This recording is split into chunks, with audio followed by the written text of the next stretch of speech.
සලකුණු ගන්න කිව්ව නිසා දන්නේ මැද ඇඟිල්ල පෙන්නලා යනවා. අපි හිතුවා මුලින්ම ඇඟිලි සලකුණු ගන්න කිව්ව නිසා ඒක පෙන්නුවද කියලා. ඊට පස්සේ හිතුවා මැද ඇඟිල්ල උලුක් වෙලාද කියලා. ඊට පස්සේ ටිකක් හිතුණා ඒ ඇඟිල්ල පෙන්නලා පෙන්නුවේ මාධ්‍යවේදීන්ටද? එහෙම නැත්නම් එහෙම බදු ගෙවන මේ රටේ මිලියන 20ක මිනිස්සුන්ටද? එහෙම නැත්නම් තාත්තව පත් කරලා යපු මහනුවර ඡන්දදායකයන්ටද?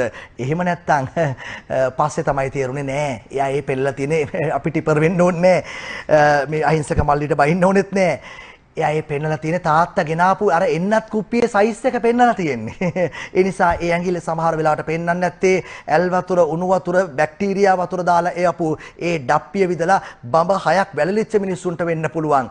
ඒ මිනිස්සු වැළුණාට පස්සේ ඒ උණු කඳුළු මත ජීවත් වෙන මිනිස්සුන්ට එයා ඇඟිල්ල පෙන්නව වෙන්න පුළුවන්. සමහර වෙලාවට ඒ ගෙනා බෙහෙත් වලින් ඇස් අන්ධ වෙච්ච මිනිස්සුන්ට ඒ ඇඟිල්ල පෙන්නව වෙන්න පුළුවන්. ඒ ඔක්කොම ප්‍රශ්න අතරේ දෝෂාභියෝගයෙන් තාත්තව පාස් කරලා දුන්නු.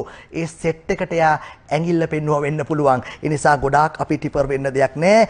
අපි ඇඟිල්ල විතරක් නෙමෙයි ඕගොල්ලෝගේ හපංකම් ගොඩක් දැක්කා.